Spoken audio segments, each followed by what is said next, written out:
Hello, I'm Dr. Frederick Whitehurst. I was employed by the FBI for 16 years as an agent, the last 12 of those years at the FBI Crime Laboratory in Washington, D.C. After reviewing the results of a 6-year investigation into the tragedy at Waco, Texas, I am convinced that the American people have never been told the full truth about that matter.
Having served with the FBI's hostage negotiation team during this crisis, April the 19th would mark the end of one of my duties and the beginning of another. Unknown to me, my life was about to change forever as I would come to know what failure is.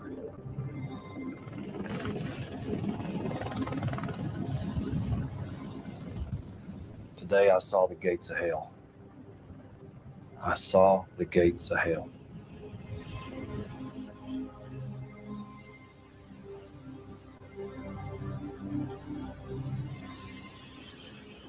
Holding a child in your hands that lost its life in a fire where the temperatures reached in excess of 3,000 degrees is something that pierced my heart. April 19th, turned the TV on, and there I saw the tanks ramming into the front of the building and the fire shooting out. And it was horrifying. Mommy, he says, they told us about that fire. He says, they said my daddy and my brothers, my sisters are gone. Things will be set straight. People will know the truth of things.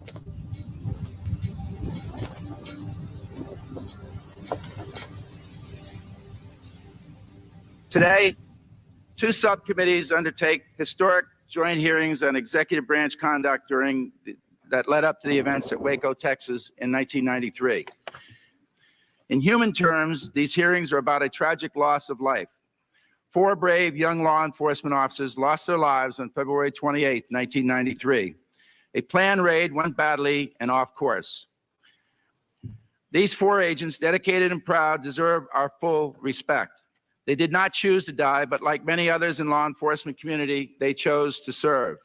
But this is a complex event. On April 19, 1993, after a 51-day siege, other decisions led to the use of so-called CS gas, and a fire broke out. The fire rapidly consumed the entire Davidian compound, killing all 22 innocent children and more than 60 adults.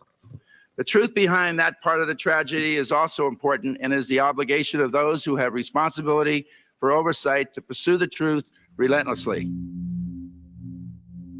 The Branch Davidians were a Seventh-day Adventist, or a sect of Seventh-day Adventists. They were an offshoot, developed first in California under the leadership of Victor Houteff.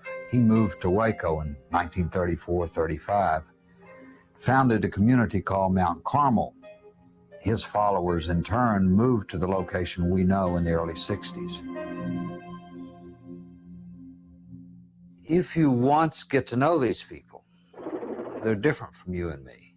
they're more religious than you and me. They know the Bible better than you and me. They lived apart from the rest of us. They lived in a manner different than the rest of us. They had different marriage customs and different property practices than the rest of us have. And they had a religion that was absolutely incomprehensible to most Christians.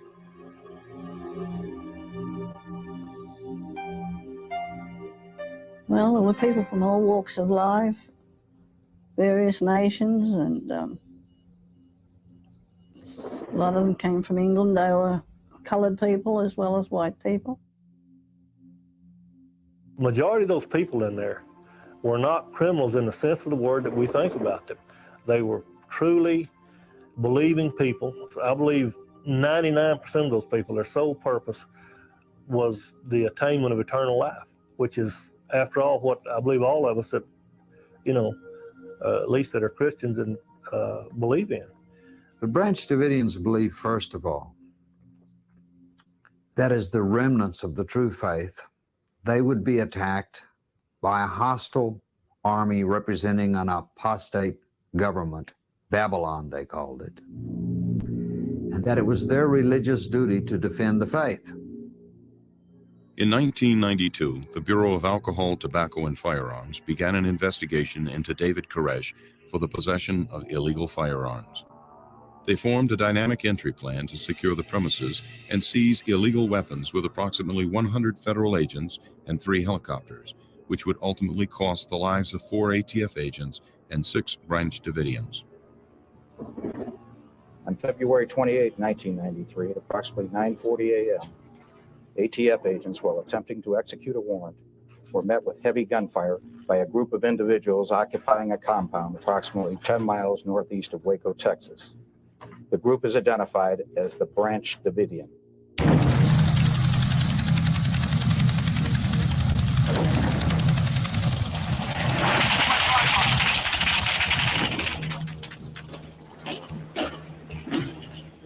A gunfight broke out that would become the longest shootout in American law enforcement history.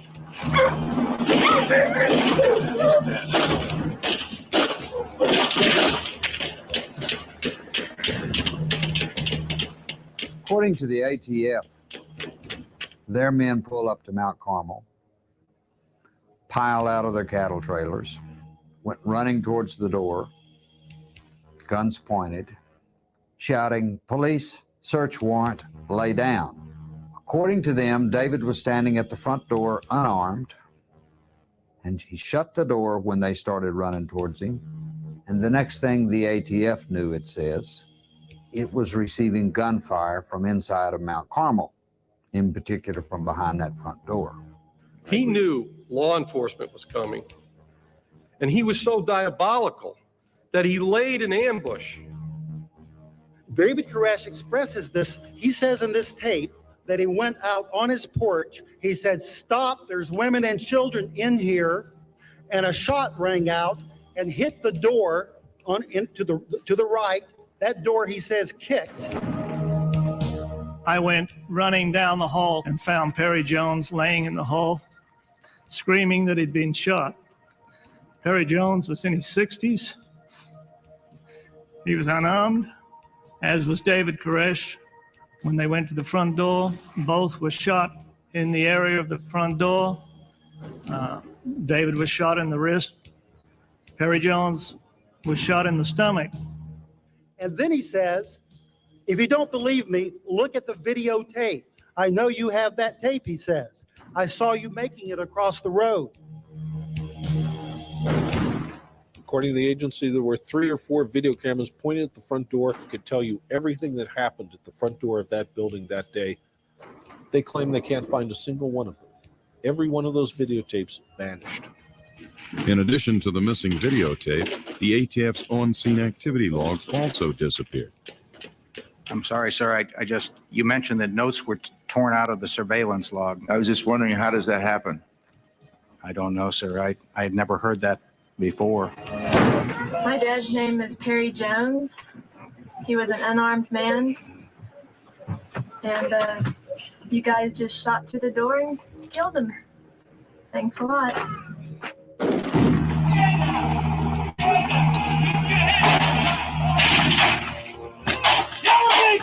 Well, Ballesteros was one of the first ones to the door, Officer Ballesteros, who's an ATF agent. And they had a plan that if the dogs came up to attack him when they came to the front door, they were to shoot the dogs, to kill the dogs. And he testified at a pretrial hearing that, in fact, they did fire and shoot the dogs at that time. It didn't take much of a spark to get a war going.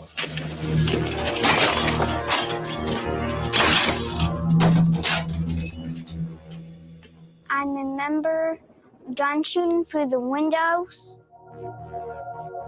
Our room was shot up completely. I did my best at getting the kids under the bed. All of a sudden now there's, I don't know how many, 50, 70, I don't know, 100 people outside. But at some point before I got Jake and Brian under the bed, bullets came flying in my window. We're a law enforcement agency. We don't fire through walls indiscriminately at people.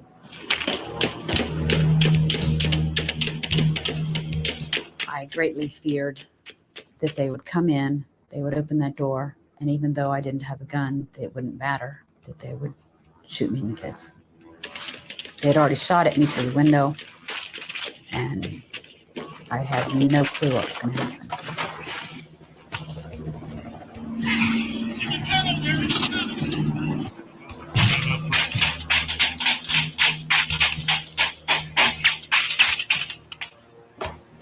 The government tried to say that they could put a gun in everybody's hand at the beginning and during the raid, and that's not true.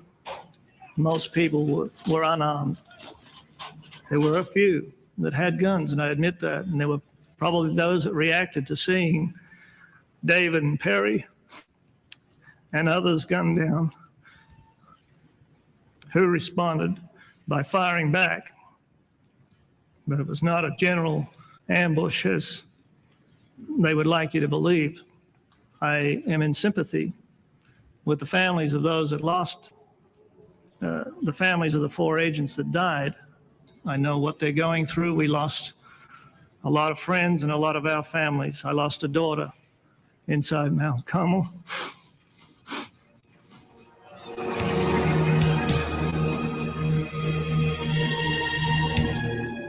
After about 2 hours, they had a real truce. It wasn't a pretty sight. I mean, there were grown men crying all around.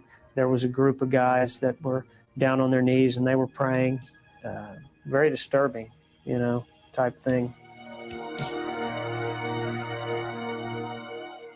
I don't think the deaths on either side were justified, as well as those wounded. Judy Snyder was shot while nursing her baby through the chest. Get my battery, John. Get my battery behind the bus.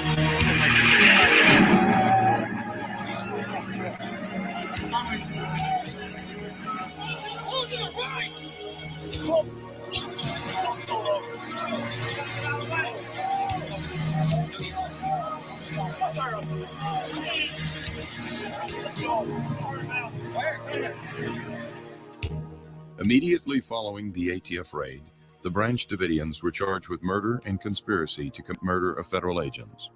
A year later, the jury found all the Branch Davidians not guilty of both charges, but some were convicted of lesser offenses.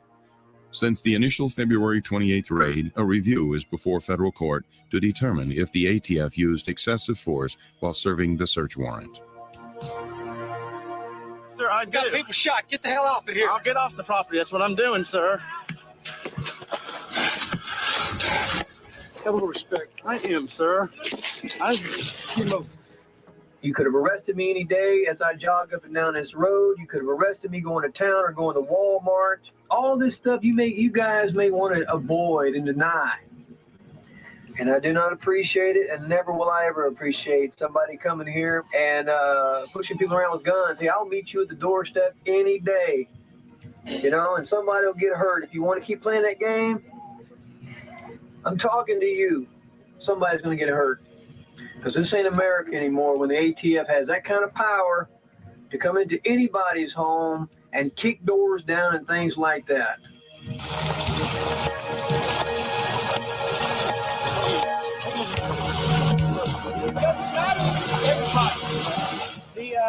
Federal agents said they are headed back to the house. So this thing is not over by a long shot. And the only way that this is going to end is for all of the people inside to die or to surrender, Brad. I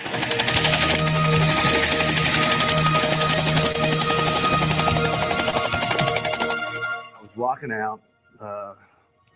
There wasn't any room in the car. And when they saw me, they just swarmed on me.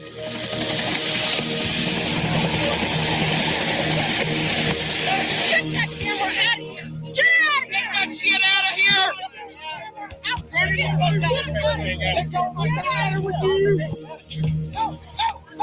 I need help! Move! Go! Get the fuck out of here!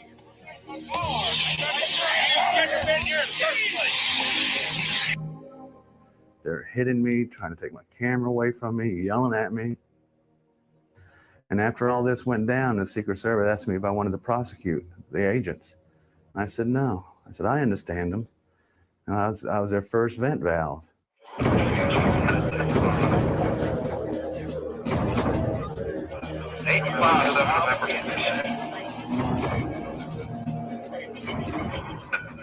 At this point, we were surrounded. At this point, we did not have a clue what the government, Babylon, in our opinion, was going to do in retaliation. But we knew it wasn't going to be fun. On the evening of February 28th, while Mount Carmel is under siege, 3 Davidians not present during the gunfight try to return home to their families. 2 of the men are taken into custody, but Michael Dean Schroeder is killed. They say that they stopped them and they asked for who they were or whatever. I don't see how any of the ATF agents were close enough to ask him any questions. Michael Schroeder's body is left in a ravine for 5 days, 300 yards from Mount Carmel. According to the ATF statements, Schroeder refused demands to surrender and raised a pistol. 11 agents fired on Schroeder. The autopsy report indicates that he had 7 bullet entries. Why it takes so many fatal bullet wounds to knock somebody to the ground? According to testimony, as the ATF agents were walking away with their prisoner, leaving Mike lay there like a piece of meat, an ATF agent stated that they heard 2 more gunshots. Norman was picked up. He told the others when he was in jail with them, he said, after I surrendered, he said, and they were taking me away, he said, I heard 2 more shots up the back. Schroeder's autopsy report also indicated that there were 2 entry wounds behind his right ear, only 2 inches apart. The bullets passed through this blue stocking cap. However, the stocking cap was not examined during the autopsy, nor was any forensic testing conducted before Schroeder's relatives had his body cremated. They said Mike ambushed them. There were 17 of them as against him, and they were dressed up as trees. They've got a lot to answer for.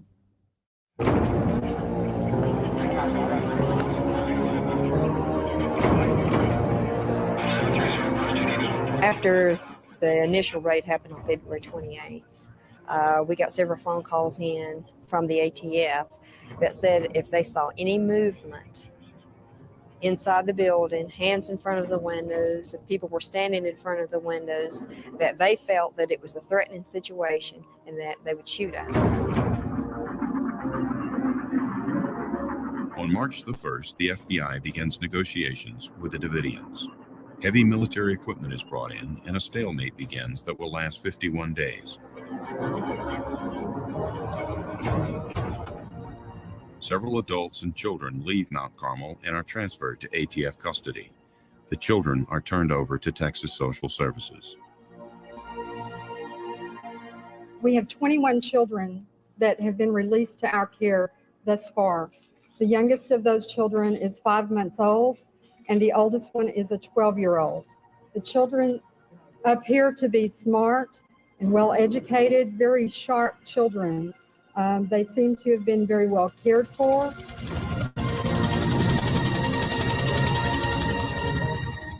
in early March, Koresh had promised to come out. But at the last minute, he believed that God had told him to stay in, to wait.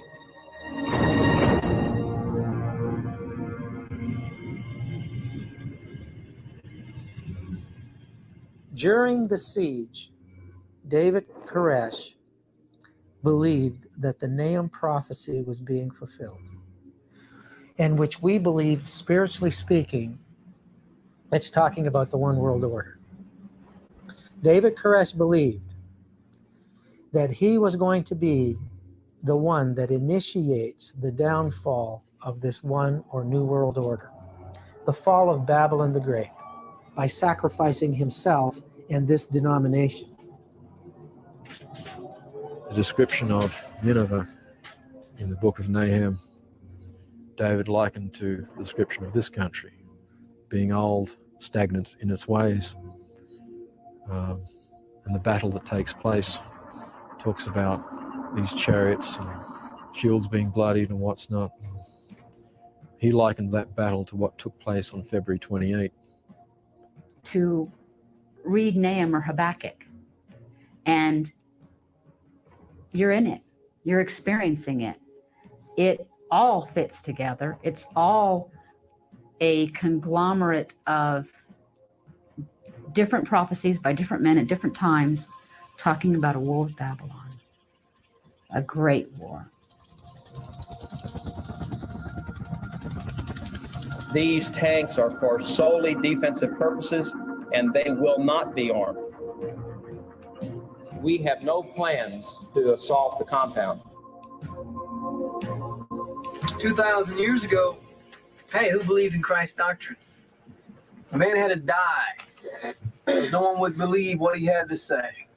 So is there a lesson to be learned by looking back at the history of the prophets that came contrary to what people looked for? Were They they ever... killed Isaiah, they killed Hosea, they killed Zechariah, and Jesus came to say in Matthew 23 to the Jews, woe unto you that believe not all the prophets have spoken. So, you know, today it's all together just totally disregarded. Just another religious fanatic, just another religious group.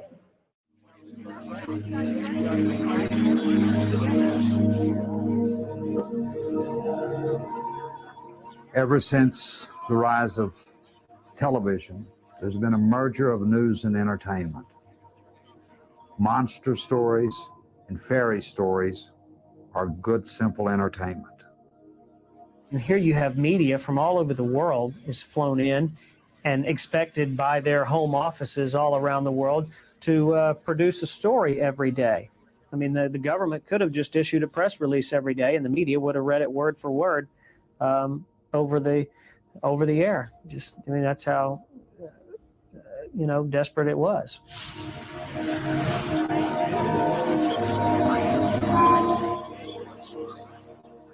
What the public was seeing and hearing on TV during the siege demonized the people in that church. The ones that I met and knew, the survivors, were people that were basically just trying to get to heaven. The world can hate us, the world can laugh at us and taunt us all they want. The world's had 2,000 years to learn this book, and there have been people all up until now who've been interested in it. Now people don't want the Bible anymore. People don't seem to want to read the Bible, or, they want to go to church and just be saved, And that's great if that's how faith works, but if God has a will, and it is written in that book, His Spirit's written in the book through all the prophets, then there's a knowledge He wants us to know. And the knowledge is here and it's being revealed, and that's all I can say.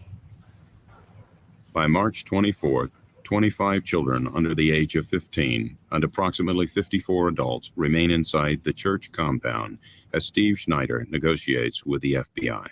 Let's reflect on this for a minute. Why were they there in the first instance? A good question. They were there to serve and execute an arrest and search warrant. They never said anything, not by a bullhorn, not by a knock at the door, not by any reason. Not by any reason. Even before they got, just about the time they got to the porch is when David opened the door and poked his head out.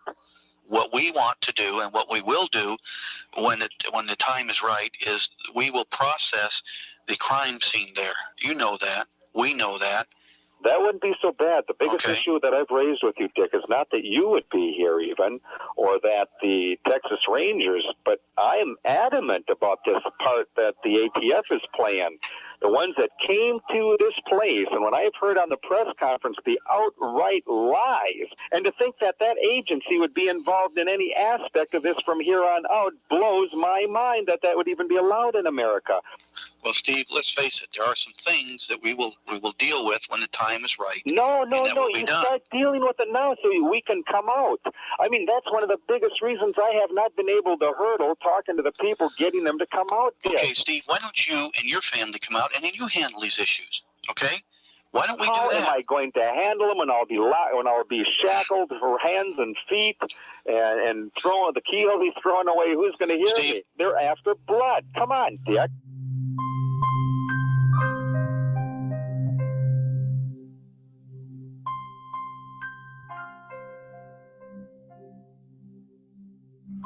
They put me in the jail in Waco here. After I'd been there a short period of time, they brought me in and a judge came and told me what I was being charged for. And he said, you're being charged for murder, conspiracy to murder. He said, it'll be 100 years, 75, or 50.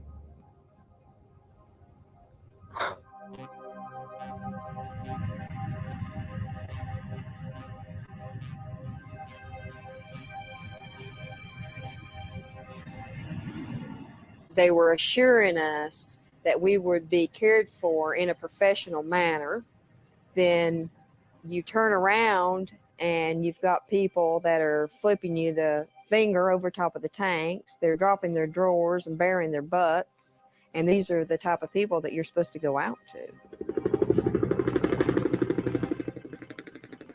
I said I had heard that you guys had wrote on some of the windows there at Mount Carmel that we see you, David, etc. And I asked the agent, was this true? And he said, yeah, it's true. And I said, aren't you guys concerned about when this is over, that the news media might see this and think it a little antagonistic on your part? He just looked at me and walked away. Everything flip-flopped from day to day. You went through a feeling of being real hopeful to you sunk at the bottom again, because from day to day you never really knew what was going to happen, what the negotiations were going to be. Steve? Yeah. There's been a change. The tactical people have changed the situation, and for security reasons and for safety reasons, no one is now authorized to come out of there for any reason. And what they're telling me is that if anybody does, they are going to be dealt with in such a fashion that the people will have to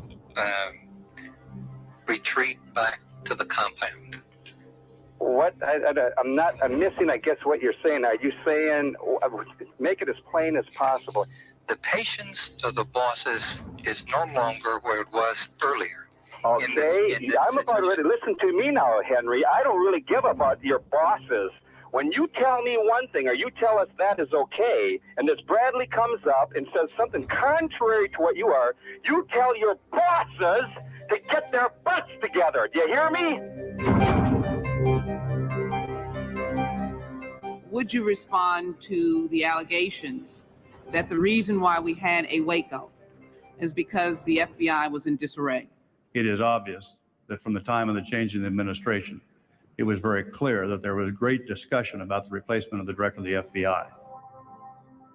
In a March 11th letter to President Clinton, Acting Attorney General Stuart Gerson recommends that the president rely on other FBI leadership to resolve WACO and dismiss Director Sessions. Chief among those mentioned in Gerson's letter is Assistant Director Floyd Clark. This situation created a competitive environment for the directorship of the FBI in the midst of a major crisis. I know this is a very political thing, and I agree that with your observation that it could be that the FBI was impaired in its ability. Certainly, I was impaired in my ability. FBI Director William Sessions attempted to fly to Waco during the siege to conduct face-to-face negotiations with David Koresh, but he was impeded by government officials in Washington, D.C. The reason Bill Sessions never came to Waco during the siege was that the Justice Department refused to let him board his plane. Everybody knows that I had contact directly from people associated with Mr. Koresh about the possibility of my going down and negotiating with them, coming in down there. Now, some people played that as ridiculous and ridiculed it, or as grandstanding, but it's indicative of what I felt and continue to feel. You can't discard any possibility that you can resolve that kind of circumstance when you can take and apply that negotiating capability. The Justice Department wouldn't allow an FBI director to go and negotiate directly with a so-called terrorist who they felt had killed a number of federal agents, more or less in cold blood, and try to defuse a serious situation that ended up in a calamity and a great embarrassment for the FBI and even greater embarrassment for law enforcement in general. And it was all politics. They were not about to see this standoff in Waco negotiated again because it was an opportunity for Floyd Clark and company to show that they were the FBI capable of handling a standoff and coming out winning in this kind of an incident with military kind of tactics. It was a paramilitary organization.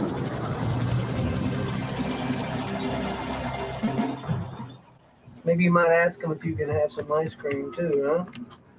Could I have some ice cream? A little bribery there. You know, right now you're considered a big terrorist, you know, and you can demand some important things like an ice cream or something, you know, maybe they might adhere to you.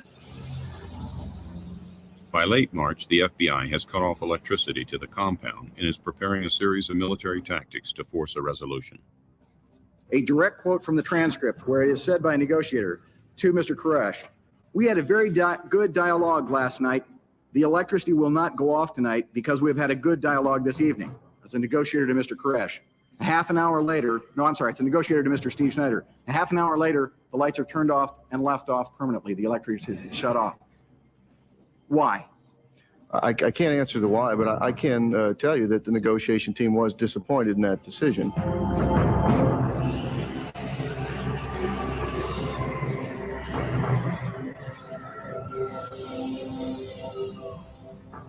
Since mid-March, negotiations have begun to fail, and the FBI resorts to psychological warfare. I don't appreciate the music. Get out. I'm trying to sleep at night from the music. I thought you being a teenager, you might like some of those Martian sounds. My little sister. Oh, I see. Went through varying degrees of hell with noise, music, bright lights. The children were suffering along with the adults. We were without water, having had our water tanks shut up. We were living on rainwater. Whenever it would rain, people would put buckets out the window and collect rainwater, and it was rationed. I doubt whether anybody got more than 8 ounces a day, if that. How long do you sit with that many resources tied up and disrupting a whole community with people that are violating violations of the law, that are in fact in a state of anarchy?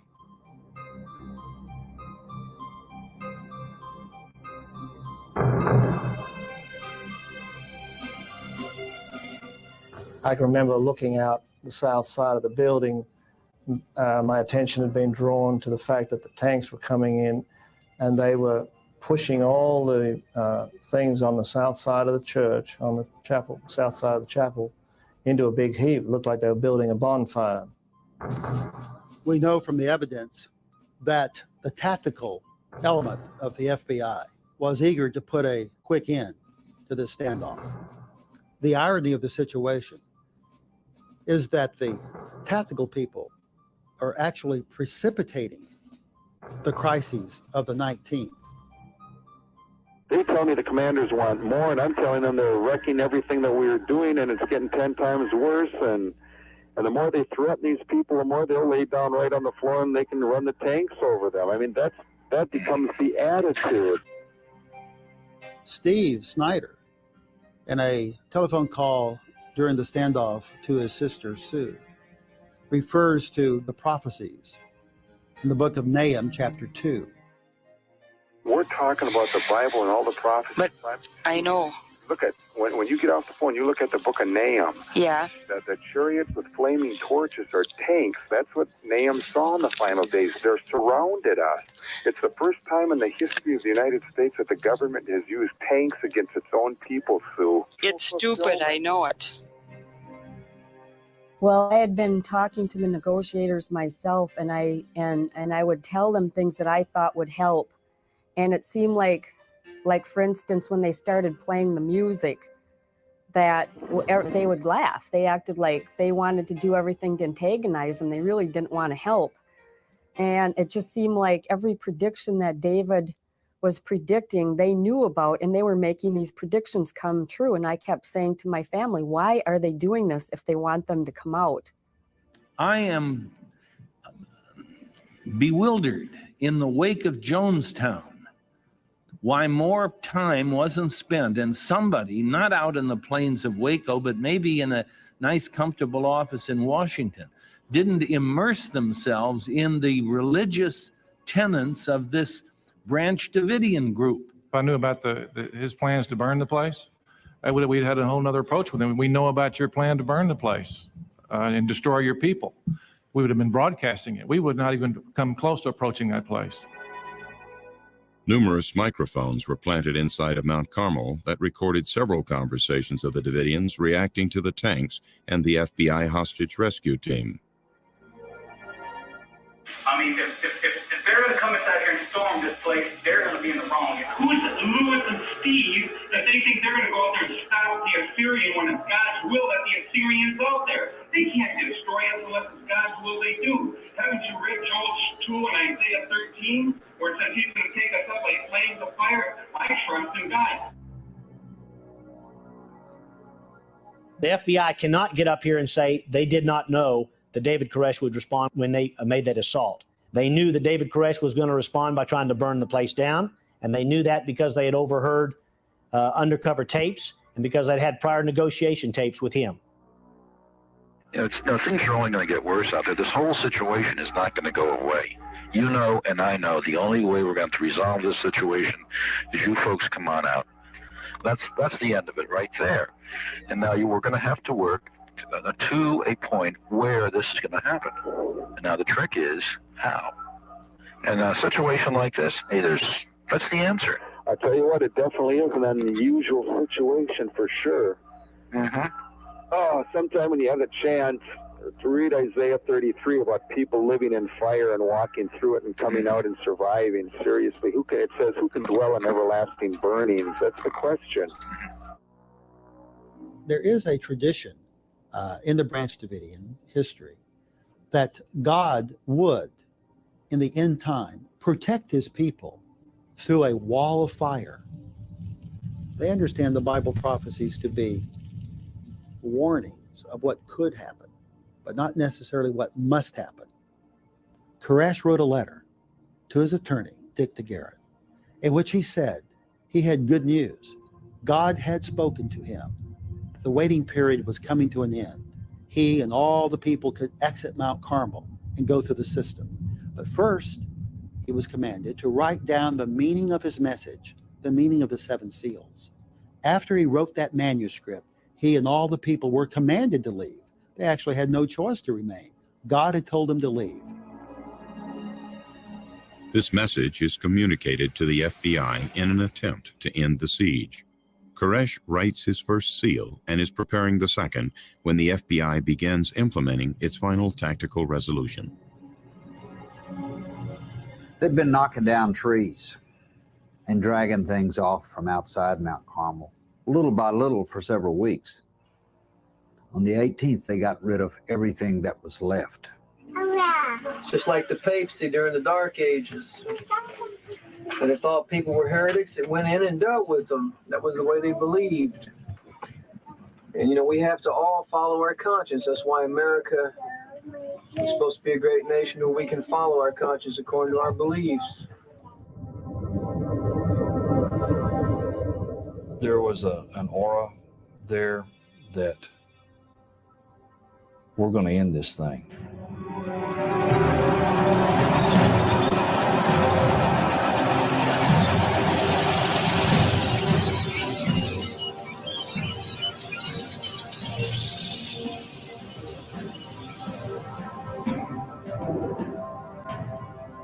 Individuals inside the Branch Davidian compound.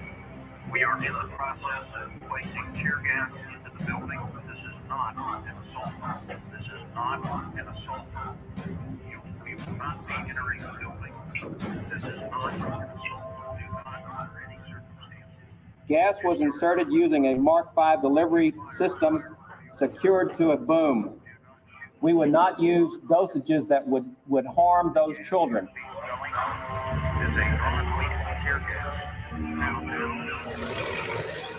The FBI's position on this from day one was to be very deliberate, very careful, and not to do anything that would be provocative, that would cause some reaction.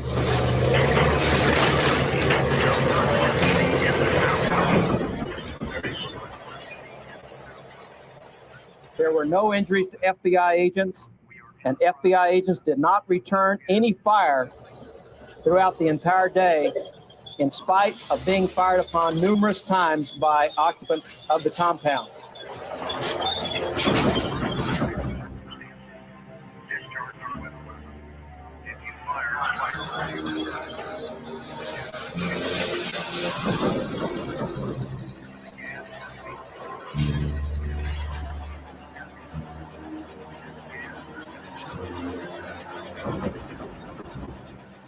The plan was for this to continue for 48 hours, but there was a catch to the plan.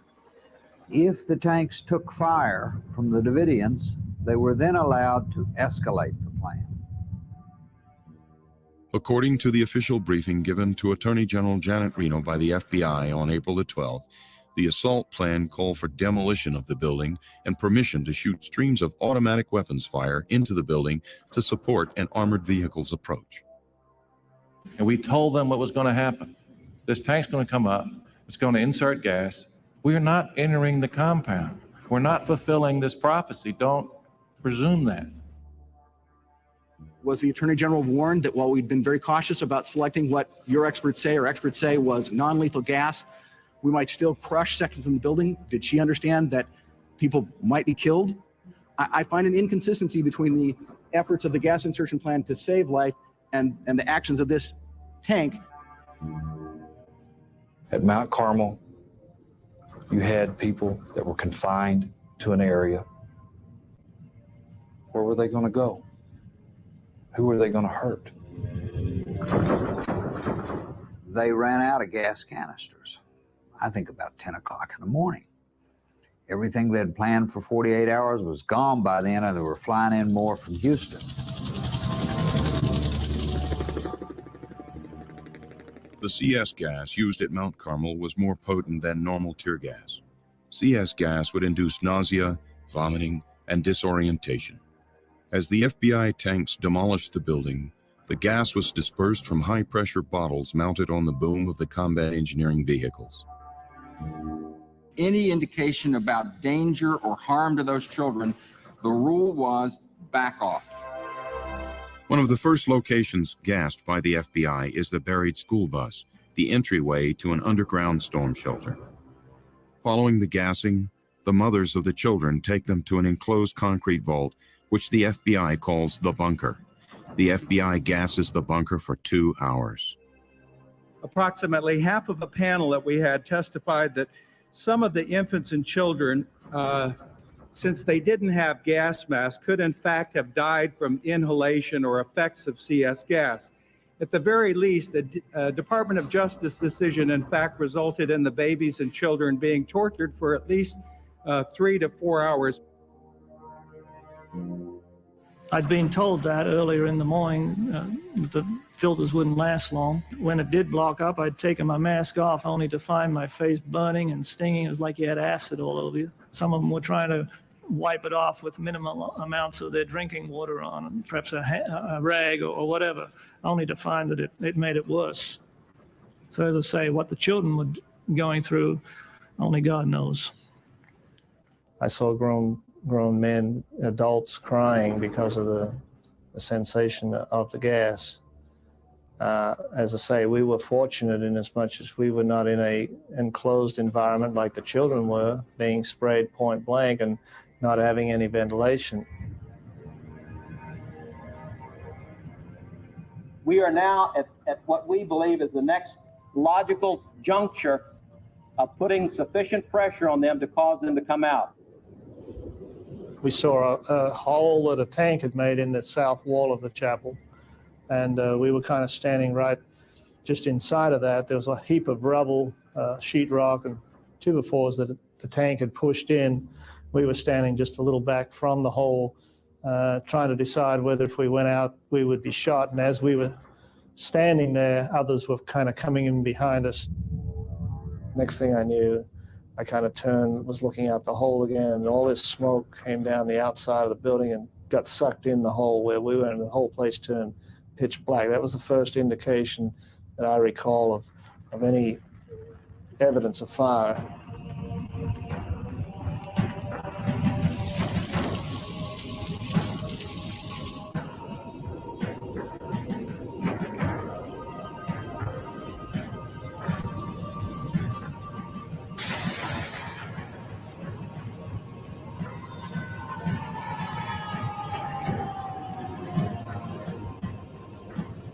Any statement by you that they committed suicide, since we never got to talk to them, is all a conclusion that you've drawn, and as you just said, speculation on your part.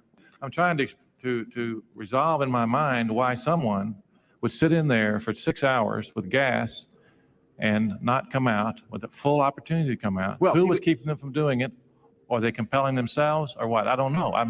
It has to be speculation. I think that's the point, is we don't know. It was so black you couldn't even see the flames. You could just feel the heat, oppressive heat that pushed you down on the ground. And I can remember looking at my hands, and the skin was just rolling off. There was no blister. They were just rolling off in whole layers, you might say. And I looked back over my shoulder, and I was just horrified at the fact that I'd just come through a mass of flames.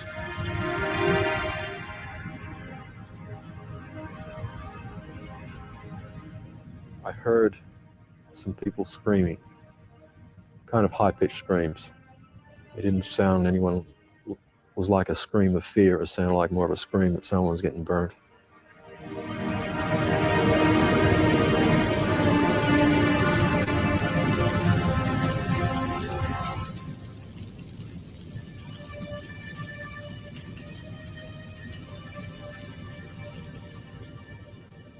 We were hoping that the women in that compound would grab their children and flee out. That did not occur. Unfortunately, they bunkered down the children the best we can tell, and they allowed those children to go up in flames with them.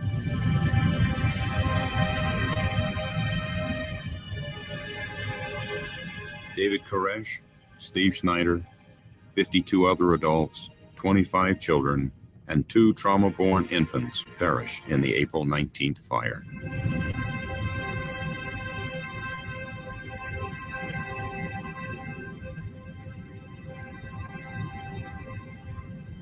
The Davidian survivors were taken into custody by FBI agents on the scene.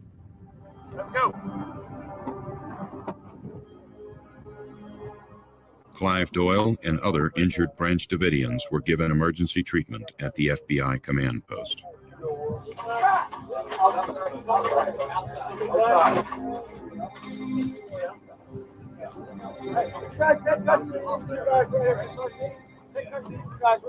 The uninjured Davidians were transferred to the custody of the ATF and booked into the county jail.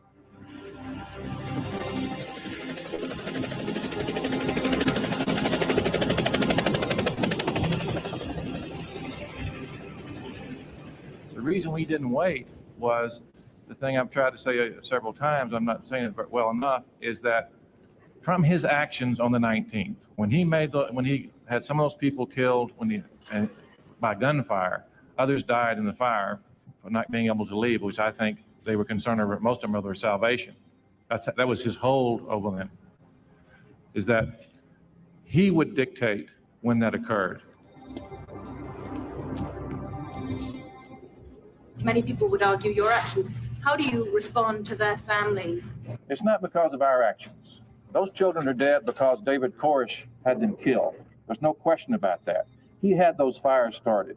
He had 51 days to release those children. He chose those children to die. I don't know who started the fire or fires. I don't know who fired bullets into these people's bodies. I don't know from what origin the bullets came from. So if we could completely agree that we do not have a definitive answer of the sourcing, then in fact, what we have is an open homicide.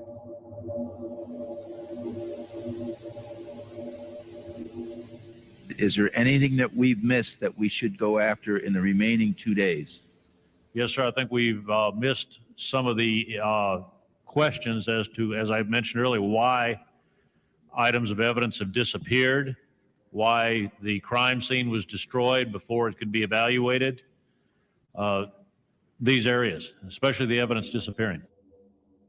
I mean, you have, in essence, a crime scene that was so seriously flawed through ignorance or through an air of an elite mentality, or in fact, there was a conscious decision made to not collect evidence for any sort of serious examination other than to try and prove that the Davidians had weaponry and firepower enough to kill federal agents.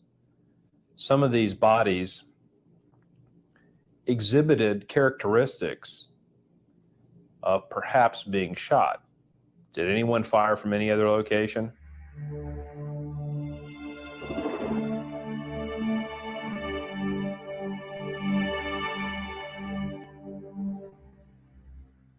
The information that we've always been given was that there was no federal gunfire on the day of April 19th. Well, in reviewing the photographs and the 302s, the statements in them, I would say there are some questions that need to be answered.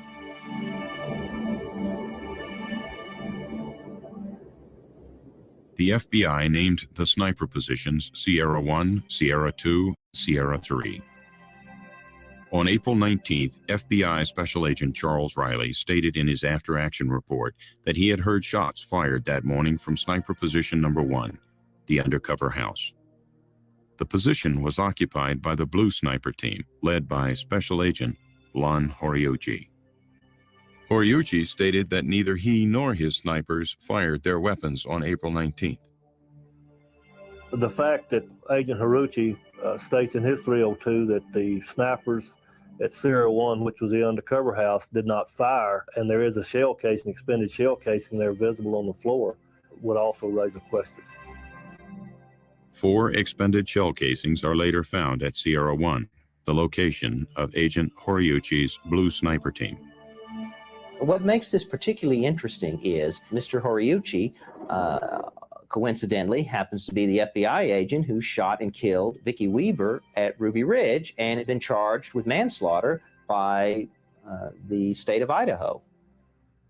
In August 1992, white separatists Randy and Vicki Weaver were involved in a standoff with the FBI at their mountain home.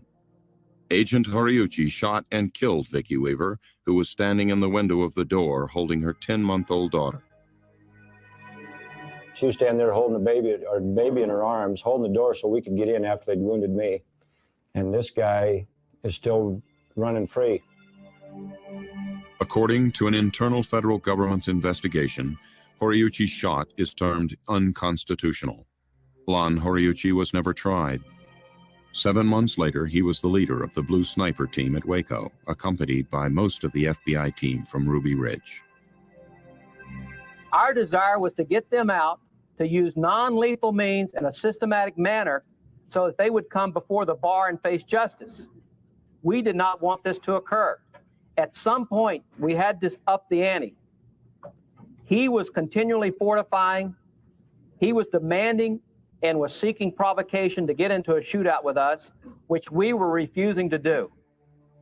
According to the FBI's on-site activity log, at 9:03 a.m., FBI command advised Sierra 2 that an unknown subject could be seen traveling on foot at the back of the building.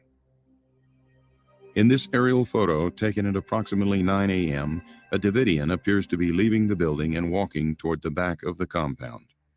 The log indicates that Falcon 2, an FBI helicopter, took off to intercept the subject. As it approaches Mount Carmel, several flashes can be seen coming from the side of the helicopter.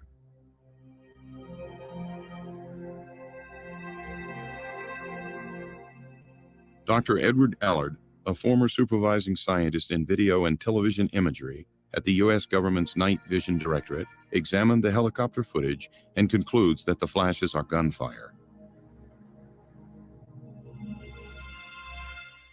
When we analyze these flashes, as we have done, in 1/60th of a second time frames, it appears that there's 3 shots coming from the helicopter, but in fact, each one of those 3 shots can be broken down into 1/60th time frames, 60th of a second, and we find, for instance, in the first flash, there's 5 separate shots being fired, and it's indicative of a machine gun that's firing at about 600 rounds per minute.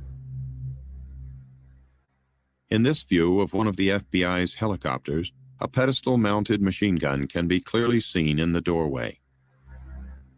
FBI agents did not return any fire throughout the entire day, in spite of being fired upon numerous times by occupants of the compound.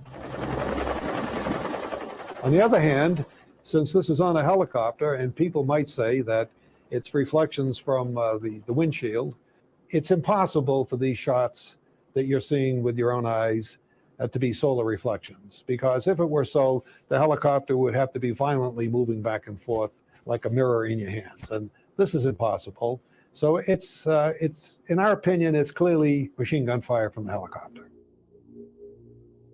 In coming out, the conversation, as I remember it, was, well, if we come out, will we be shot? According to the autopsy reports, Philip Henry was shot several times in the chest, shoulder, and head. Jimmy Riddle was shot once in the forehead. Neither of them had soot accumulation in their trachea or bronchial tubes or carbon monoxide in their blood, indicating that they died before the fire started. Later, when I saw the autopsy report and seen that he died of a gunshot wound to the head, it made me wonder if it was in fact the snipers that were in the barn garage that was in the back of the property. The autopsy reports also indicated extensive body mutilation to Philip Henry and Jimmy Riddle. The entire right side of Riddle's body from the shoulder to the hip had been torn away. In previous testimony, Dr. Nizam Pirwani, the medical examiner, observed that this could have been the result of the collapse of the building or an encounter with a tank tread.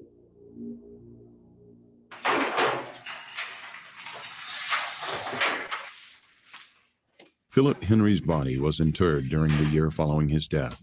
However, a new autopsy was requested by Jimmy Riddle's relatives to settle the circumstances surrounding the missing portion of Riddle's body and the gunshot wound to his head.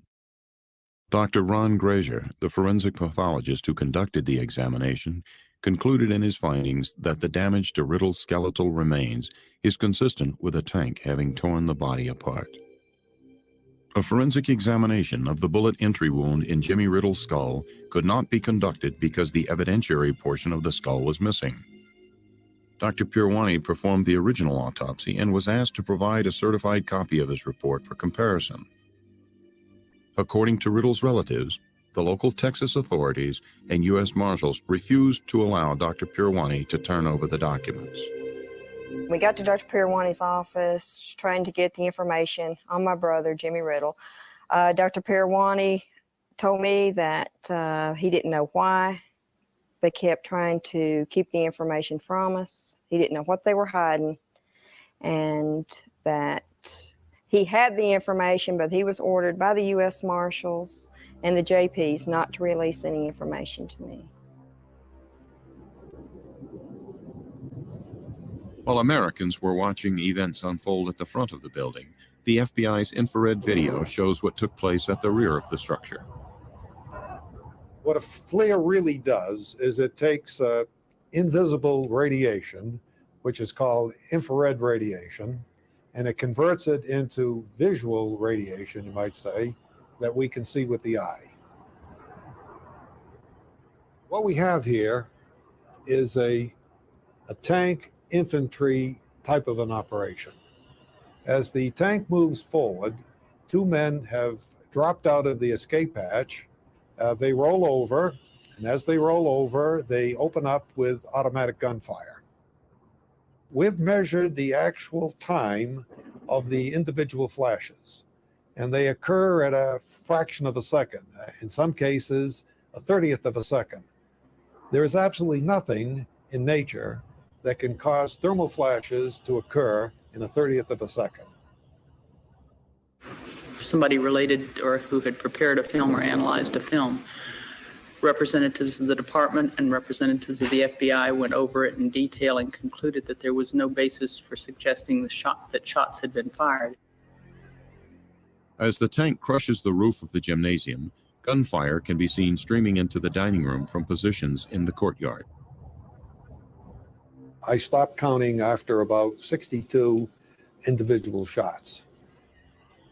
Interviewed on NBC's Meet the Press on May the 4th, 1997, FBI Director Louis Freeh stated that no shots were fired by any federal agents outside of the compound, and that allegations raised about gunfire seemed to be based on some inferences from infrared flash patterns and heat patterns.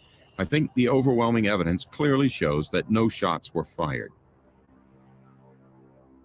It's indicative of sunlight reflecting off something and registering on the flare. It could be a thermal pattern. If it were a thermal pattern, there is nothing that persists from that. Right. So therefore, it is more likely to have been reflected light off of something shiny, in which the sunlight now gives an apparent temperature rise. From the basic physics, it's safe to say that it's impossible for the WACO FLIR to detect any solar reflections of any kind. On our wish list as investigators was taking a harder look at the FLIR. The congressional staff was never able to find or take advantage of a genuine FLIR expert to watch the FLIR video with us and to understand exactly what we were seeing.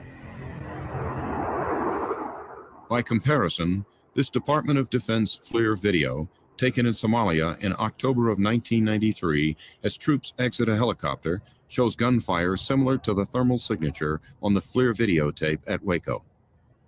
A former analyst from the U.S. intelligence community, Maurice Cox, tested the FBI's claim, applying the principles of solar geometry.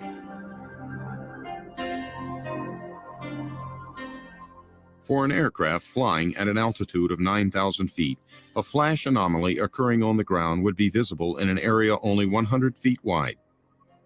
Frame-by-frame measurements of the FLIR videotape showed a repetition of 10 flashes per second, the same rate as a machine gun firing at 600 rounds per minute.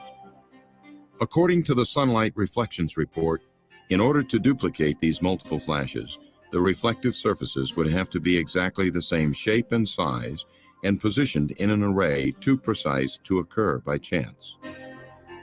To record sunlight reflections at 10 flashes per second, the FBI's small aircraft would have had to travel at Mach 1.8, nearly twice the speed of sound. The Sun Reflection Report concluded that the flash signatures on the WACO FLIR video could only have been caused by gunfire. In January 1999, Mr. Cox challenged Director Freeh and Bureau scientists to disprove his findings. They did not respond. If someone comes to me to understand the data, I need to tell them the uncertainty associated with it. If the government is only telling them this was not a field of fire, well, the government is refusing to look at this And anybody with their plain eyes could see, well, something's going on there. You know, when you think of the fact they're shooting automatic weapons fire into a building with children in it, there's something wrong. Dr. Allard has stated that this video shows gunfire being directed into Mount Carmel from the outside of Mount Carmel on April 19th. The only people that could have come from would have been federal agents. Other flashes can be detected on the FLIR tape within an hour of the fire, such as this detonation in the courtyard, which has a thermal signature that is consistent with a hand grenade exploding. And more gunfire can be seen near this tank.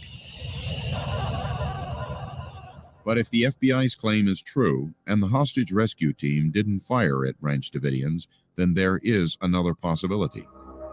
According to what we saw written in the Book of Nahum, we were to undergo a military-style attack. We were to be attacked by tanks and people from the military. On the use of military personnel and heavy equipment against U.S. citizens, other questions linger. How much was used and why? There was concern expressed that the FBI had only one hostage rescue team and they were tiring. Do you recall that conversation in that meeting? I recall, I believe I asked for that meeting, yes.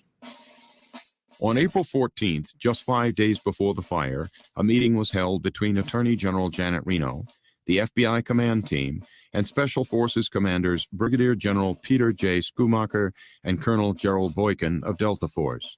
The purpose of this meeting was to convince Reno to authorize a final assault at WACO. Military is trained to find, fix, and destroy the enemy. You don't worry about warning your military enemy of constitutional rights. What is generally known or known in public as Delta Force is in reality called Combat Applications Group. So anybody who asks about Delta will get told with a straight face by the Army that no such organization exists.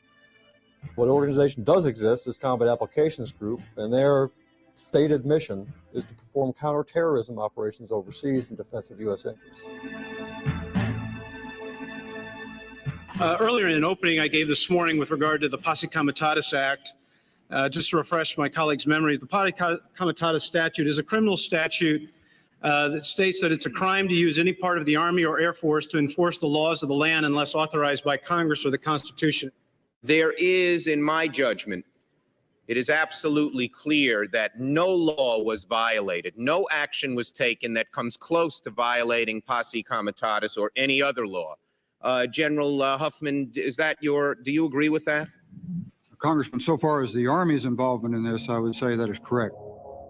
Yes, right here. Question about the Army Delta anti-terrorist team or any other military operational asset? The question is, are we getting any help from the military? From the Delta team. The question is, are we getting help from the Delta team? And we're not. In mid-March 1993, I attended a senior executive staff meeting at CIA headquarters, and it involved senior agency management along with the liaison officers from the U.S. military, in particular from Delta Group. The briefing centered on Delta's operations in Waco, Texas.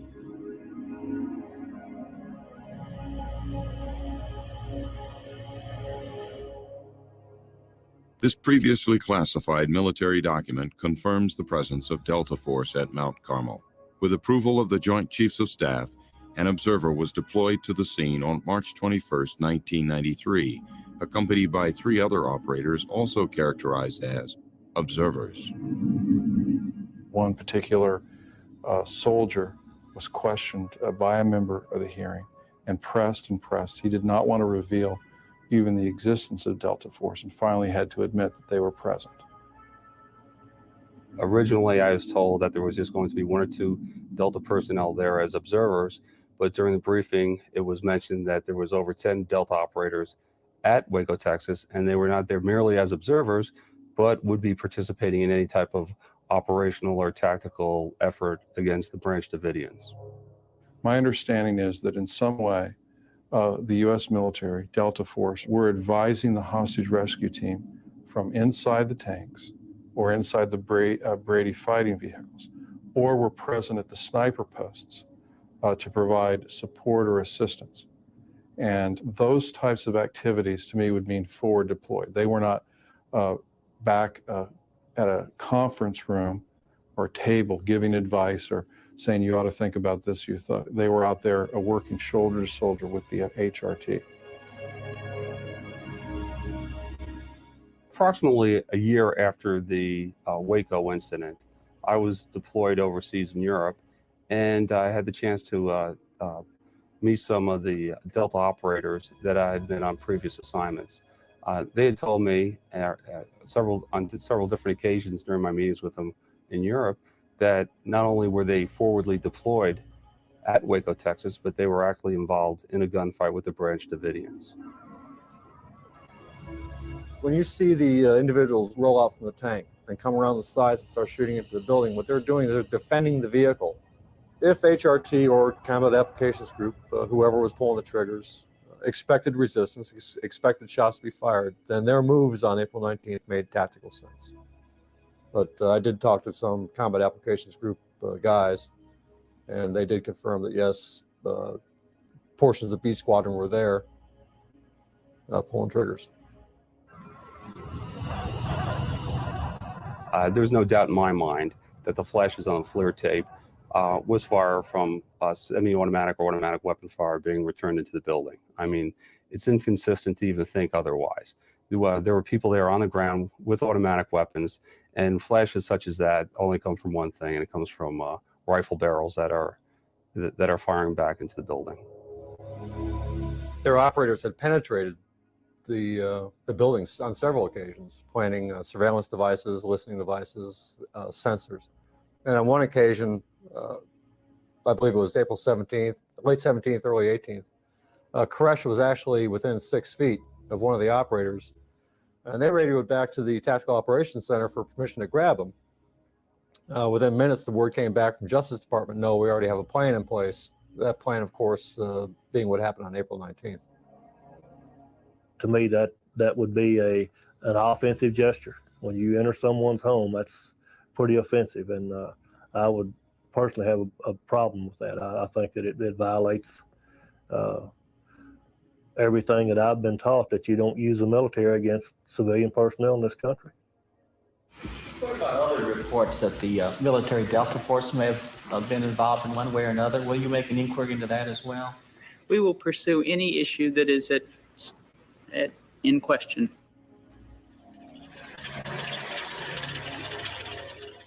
I will not let this become a show trial with law enforcement as the defendant. These Waco hearings must not degenerate into a kangaroo court. It is unfair for us today to look at what law enforcement did at Waco in a vacuum. And it is unfair to twist the facts, making law enforcement the villain and David Koresh, the lawbreaker, the victim. David Koresh, you may not think he was innocent. The mothers and the fathers of the children, you may not think were innocent. But those 17 children that died here were truly innocent. We had heard during the meeting various scenarios that they were going to use down in Waco, Texas, to try to bring a speedy recovery or a speedy end to what was taking place down there. And at that time, gas was talked about. A couple other situations, non-lethal situations were talked about. And the primary concern around the table was a lot of the Branch Davidians that were inside the building were willing or did not want to end their lives in such a fashion, especially the 17 children that were down there. Where does God sit? On the throne? Where's that at? Point. Where's God live? Is he going to save you? How come? Well, people ask why we didn't let the children out. If they saw all that was happening and they were in there with their children, would they have sent them out to the animals outside that were shooting at them and doing all those terrible things? No. Federal law enforcement officers obviously did make some tactical errors prior to and during this tragic incident. And I hope this body, somebody holds them accountable. Please, I'm pleading with you, somebody out there in the federal government still screwed up big time, okay? But they didn't start this fire. Based upon the ATF's arson investigation, accelerants were used at all points of origin of the fire. There's no disagreement between us that this fire was intentionally started inside the compound by the people in there using flammable liquids as accelerants. I don't remember who it was, but he was pouring this liquid on the floor. And Papa was saying, don't pour it inside, pour it outside.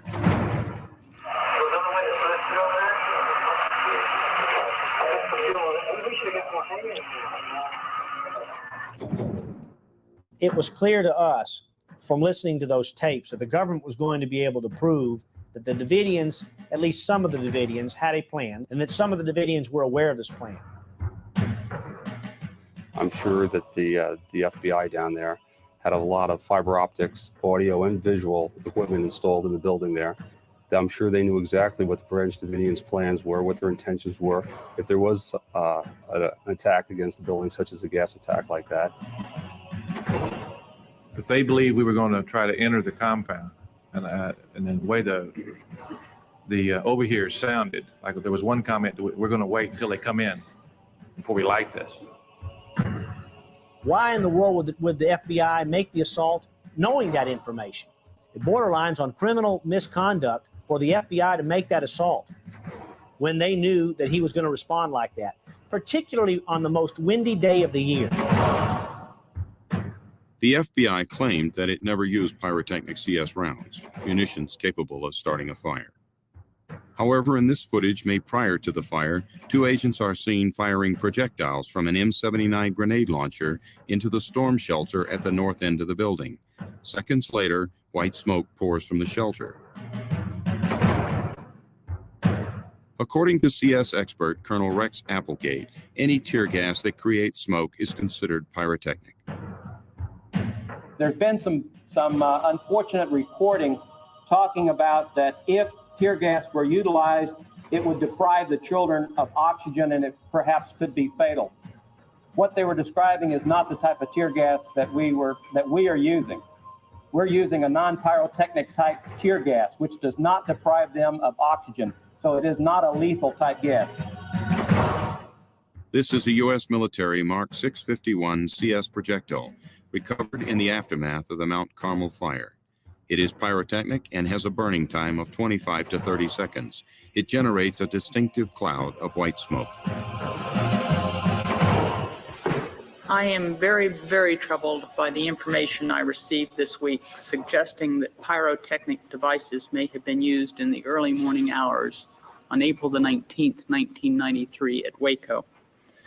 At this time, all available indications are that the devices were not directed at the main wooden compound, were discharged several hours before the fire started, and were not the cause of the fire.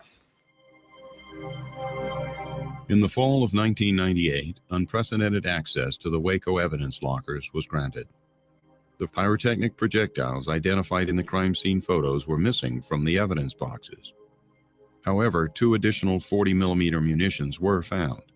These devices are identified by the manufacturer's literature as pyrotechnic rounds. They were found in the rubble behind the compound. These munitions were examined, and the preliminary results indicated these devices may have passed through the wood structure. You know, you're embarrassed by this law. I mean, you guys have had the evidence for 6 years, and then the Texas Rangers and documentary filmmakers come in. I don't know how long this guy's been working on the film, but probably a few months, maybe a year, and they come in and they discover evidence that the FBI discovered in 6 years after a massive investigation and massive media coverage. I'm not embarrassed. I'm very, very upset. The arson report fails to identify the specific instruments used to ignite the fires or the individuals that might have used those instruments. As a result, no arson charges were ever filed against any of the Branch Davidians. What is not covered in the arson report is the presence of the government's own pyrotechnic devices at the points of origin of the fire. This flashbang device, for example, was found in the rubble of the dining room. The flash that results as the detonation of this charge can cause a fire in any area where there is a high concentration of volatile vapors. In the evidence locker, there are 6 pyrotechnic flashbang grenades mislabeled as silencers or gun parts.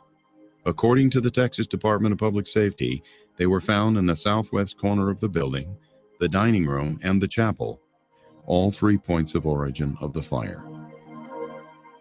Now, maybe the government, the FBI, the ATF did some wrong things, but they didn't light the fire. They didn't start the fire. That is not one of these questions. That is very debatable. There are times when you cannot keep your job and put alternative explanations for data on the table.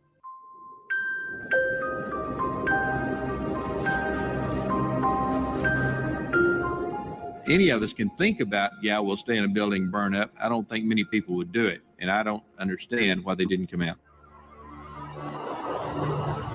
At 12:10 p.m., the FLIR videotape shows at least 2 automatic weapons being fired into the back of the burning dining room, the only undamaged exit from the building.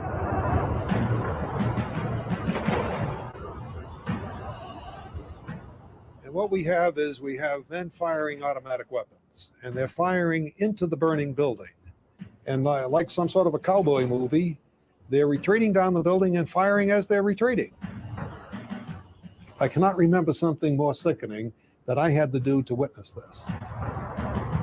According to the Justice Department report, at least 15 people were found shot to death at this location. The FBI conducted ballistic tests, which the Justice Department later termed inconclusive and rudimentary at best. Whether or not you argue that some people committed suicide, yes, that may be, but I would say the majority of the people, the bodies that I saw, were clear-cut homicide victims. When there was shooting going on and things like that, it's kind of tongue-in-cheek to then turn around and say, well, why didn't you come out?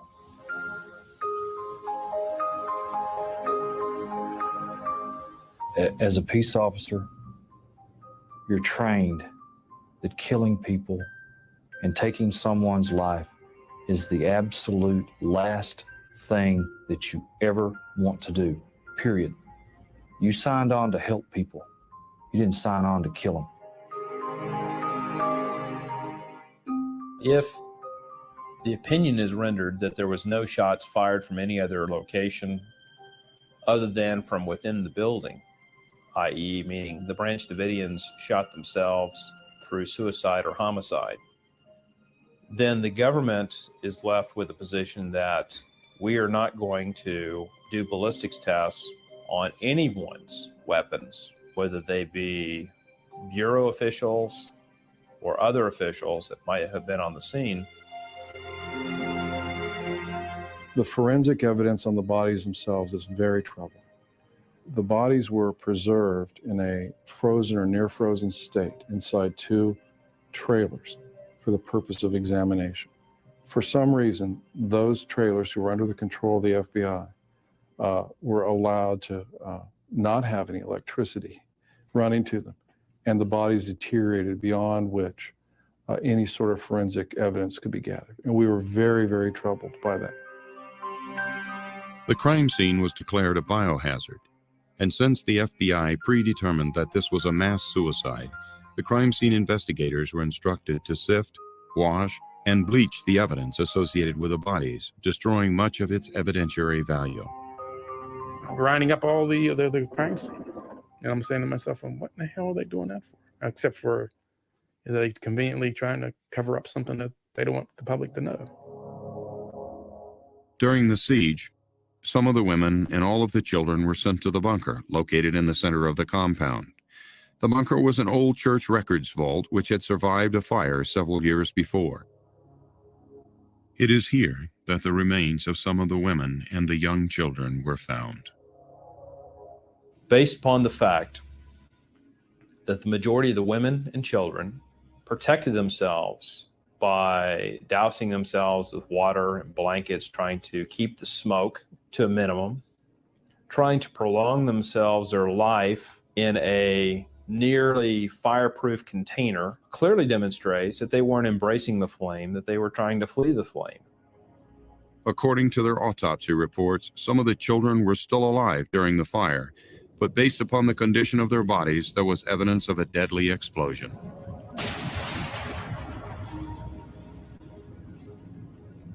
I read that the FBI on foot entered the building, shot the Davidians, and planted an explosive device on top of the church vault that he called it. We referred to it as the bunker because it's a concrete cinder block. That's another theory that could not have possibly happened in this particular incident, referring to that explosion. The explosion happened well after the building was totally destroyed. It was very unlikely that that explosion was anything other than a propane cylinder. The fireball was created by a ruptured propane tank on the ground adjacent to the bunker. But a large hole in the roof of the bunker has never had an official acknowledgement or explanation. What it tells me is that you had a demolition charge went off on the roof. General Ben Parton, a former military explosive expert, testified that there were 2 explosions. This footage shows the detonation of a high explosive device on the bunker, which appears to ignite gas from a ruptured propane tank.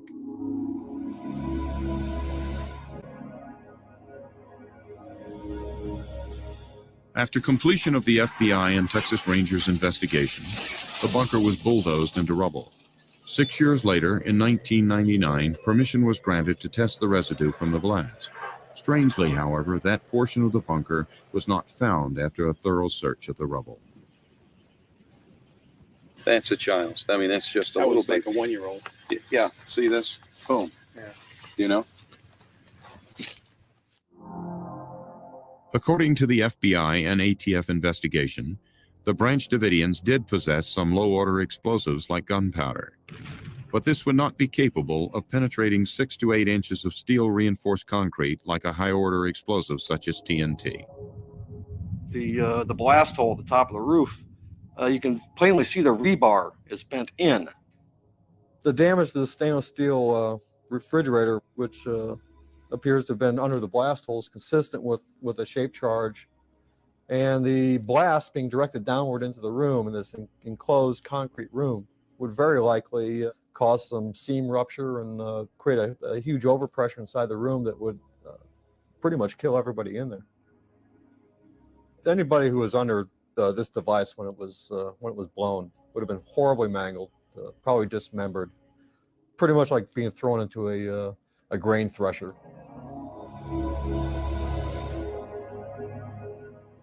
Having examined still photographs and videotapes of the bunker, it was apparent to me that this was caused by a shape charge.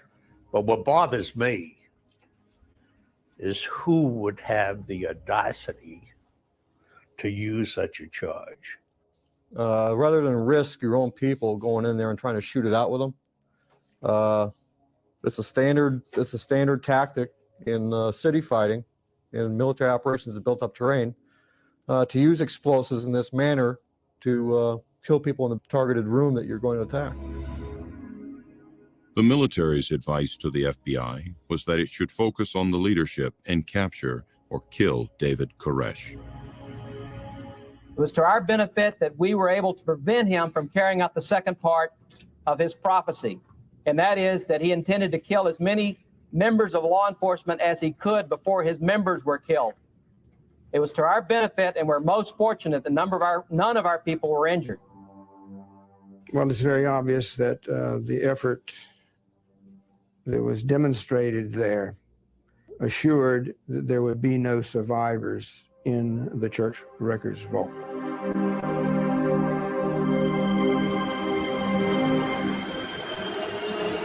Was the Attorney General pressured by the White House to end the siege? What were the roles of Webster Hubble and Vince Foster? Who actually made the decision to use CS gas with 22 children inside the Davidian compound? After 2 years, why is there still no clear answer? Rangers had difficulties working with the FBI. They had a major responsibility. We had our responsibility, and they seemed not to go hand in hand. And as I recall, I testified before Congress about having a name in the White House I could have called to solicit the support of the federal authorities in our objective. And it turned out to be Vince Foster.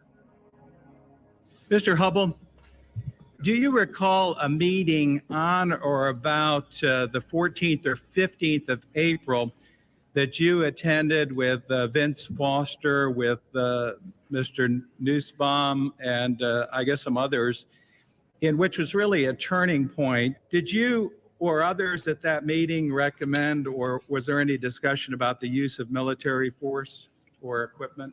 There was not any discussion about use of military force. There was discussion of having the military evaluate the FBI's plan.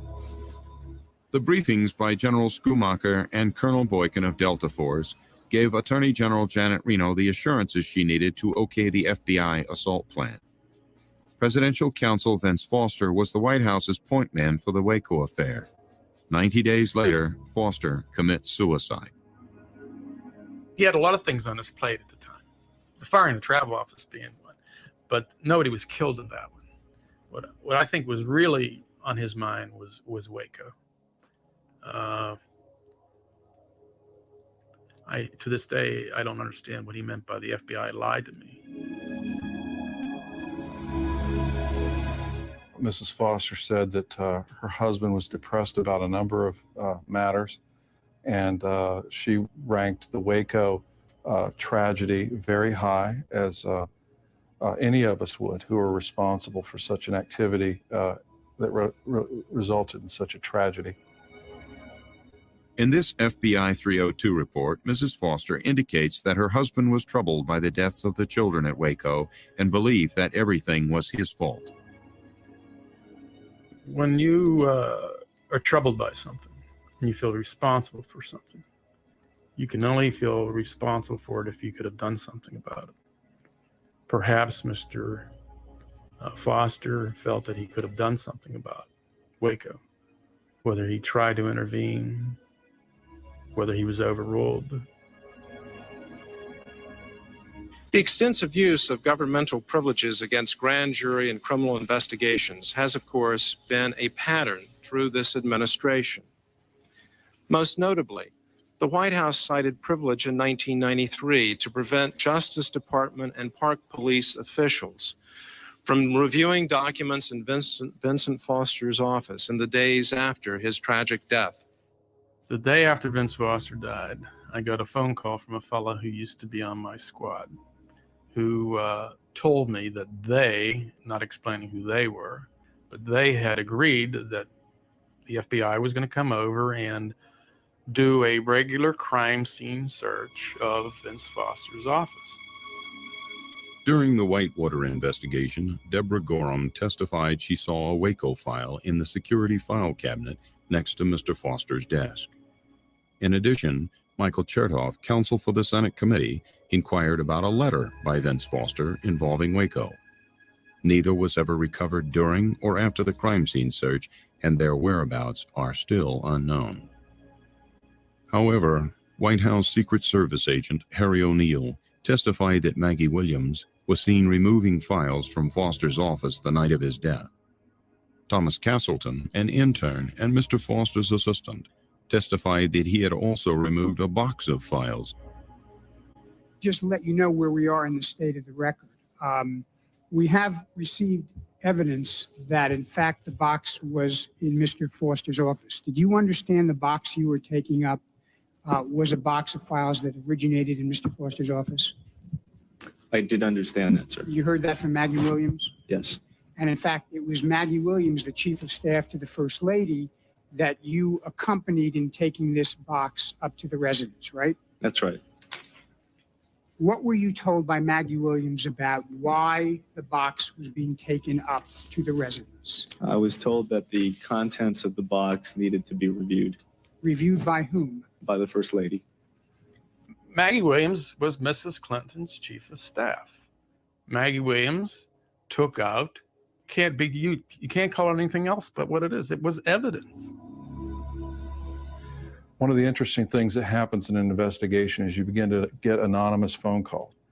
And we, in fact, received anonymous phone calls from Justice Department managers and attorneys who believed that pressure was placed on Janet Reno by Webb Hubbell and pressure that came from the First Lady of the United States. Now, we believed that because the military was present at WACO in some capacity, that the president may have made a decision to allow that to happen following some sort of a legal protocol where he says this is of such a serious nature they need to be involved. And we asked for those documents and asked to see National Security Council documents. And were not provided with any information that enabled us to reach a conclusion. It's a serious allegation that the president interfered with, changed, moved up the decision. And we can't just bandy these things around unless we have some real evidence.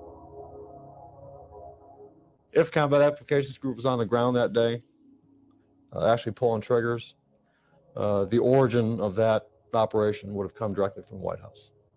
It would have come from the president, because Combat Applications Group is, for all intents and purposes, the president's private army. It was discussed at the meeting that the senior levels of the Clinton administration had authorized Delta to be deployed to Waco, Texas, and not just 2 or 3 people deployed there, but enough people there to get the job done. As we come to an end, all of us are looking for anything that happened in these hearings after 8 days and nights to indicate not that that General Reno had something to do with this, but now the president.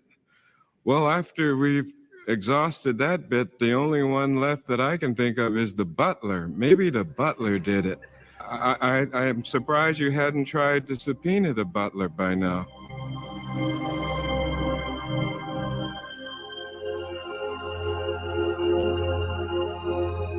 Our disappointment could not have been greater as professionals and as humans who care about the plight of others when the investigation was terminated by Congress. As I count up the deaths here, 86, and then if you want to make the leap that Oklahoma City has some connection because it was done on the anniversary of Waco, that's another 160, give or take. So you're talking 246 lives, and for this Congress to try to oversee what in the hell happened and how did it happen, it just seems to be talking about the butler did it a little capricious, a little frivolous, and that's just my opinion. I yield my time to Mr. McCullum. It's a struggle we've had. I was Attorney General when the Freedom of Information Act was passed, and the government hated the Freedom of Information Act. They hated me for pressing for it because they don't want to be questioned about what they do. They don't want to have to explain what they do. And yet, if you want to be a free society, if you want to have justice, if you want to avoid a police state, you better know what your government does. You better insist upon a right to know what your government does.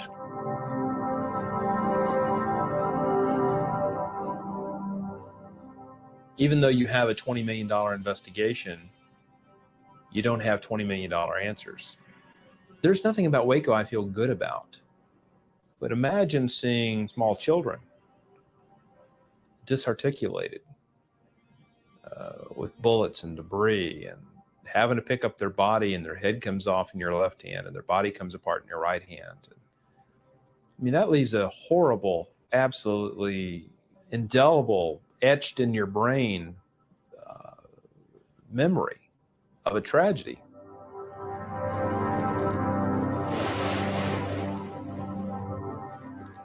The prosecutors during our trial tried to prove conspiracy and murder, and all 11 defendants were found by a jury to be not guilty of those two charges. And I think that, to me, is for the president and for any media or anybody in this committee to continue to refer to us as murderers, I feel that's unjust. The government cannot be proud about what they did on February the 28th. They cannot be proud about what they did on April the 19th. And they certainly can't be happy about what this jury said to them today. We found all of the defendants not guilty of conspiracy to commit murder and of murder. In essence, there was no way we could say that they did not use firearms. I think the jury totally rejected the scary idea that came out in final argument that someone who would study a certain religion by virtue of the way he thinks would be guilty of a conspiracy to murder federal agents. That, I think, is one clear message that came out of this trial. What we came to realize, too late to correct, was that we could not have found them guilty of using firearms without having them found them guilty of either conspiracy to murder or murder. Those two charges were tied together. When the judge looked at the jury's verdict, he said that this finding of guilty to commission of a federal offense is inconsistent. I'll throw it out. But then he changed his mind. And when it came to sentencing, he stood the jury's verdict on its head. He said in his sentencing speech that since they were guilty of using a weapon in the commission of a federal offense, he would find that the federal offense was murder and conspiracy to commit murder. He went further on to say, you murdered not only the ATF agents, but your own co-religionist. Federal sentencing guidelines allowed Judge Smith to choose a sentence of between 5 and 40 years. He gave all but 2 defendants the maximum sentence of 40 years in federal prison. I knew what was going to happen. I knew what the agents were going to say, what they're going to blame myself and others in there for. But, it was just something I had to go through. I'm a school teacher, and it's, a good opportunity for me to get away from the kids and forget all about them for a while and just come and relax for a while. Paul Fatter was not at the initial February 28th shootout with the ATF, but was charged with aiding and abetting and was also given a maximum sentence of 15 years. I don't like being in prison. I don't like this situation. It's a futile experience.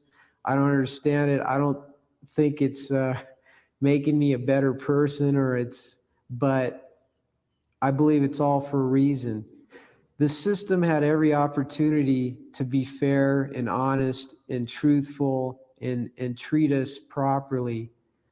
And they chose not to. They chose to lie, to deceive, and to cover up, to cover their positions or their retirement or their whatever it may be.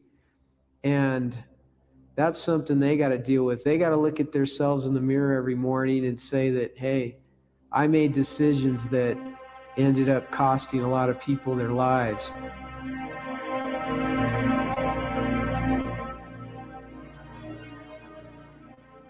I want to say that Branch Davidians are not anti-government. We're not anti-law enforcement. And I'm sorry that there are 4 agents that are dead, and there are a lot that are wounded. But we lost 85 health, friends and family too. And it was unnecessary.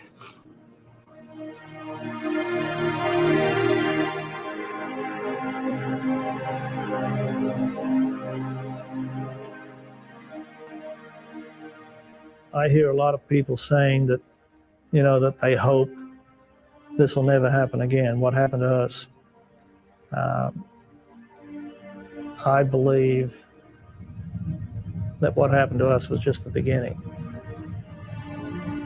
many of us had a heartfelt concern for individuals that chose a particular lifestyle that was a little bit of an off-brand lifestyle and who were cavalierly thought of as unimportant and thought of as people who simply committed suicide or simply burned themselves up. And that claim, being so widely held by everything, is also the type of thing that the investigator wants to get in under and really find out if there's another side to the story.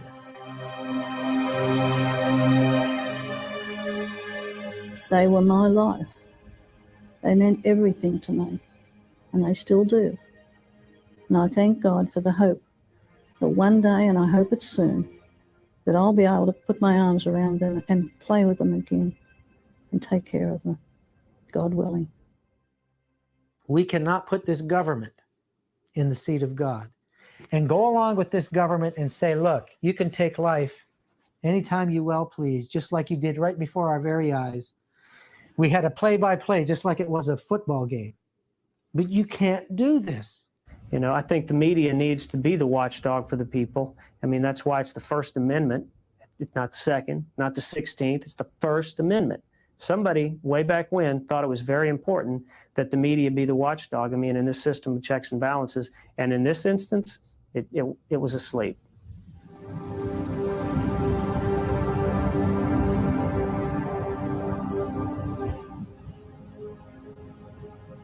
If we choose to learn from our mistakes, it is from admitting our errors that we come closer to understanding how we might prevent tragedies like these from happening in the future. Those who cannot admit their mistakes, well, all we can do is offer our prayers. Our government is an imperfect one, comprised of imperfect people. It can only be as good as we choose to make it. We have come too far to quit or to coast. We must continue to make it better. For we must not allow ourselves to become bitter, only better. Perhaps the greatest lesson to be learned is often the most difficult to remember until it's too late. And that is, life is very precious. It happens in moments, not seconds, not minutes, not hours, but in moments. And let us forgive, but let us never forget as we move from ashes to understanding.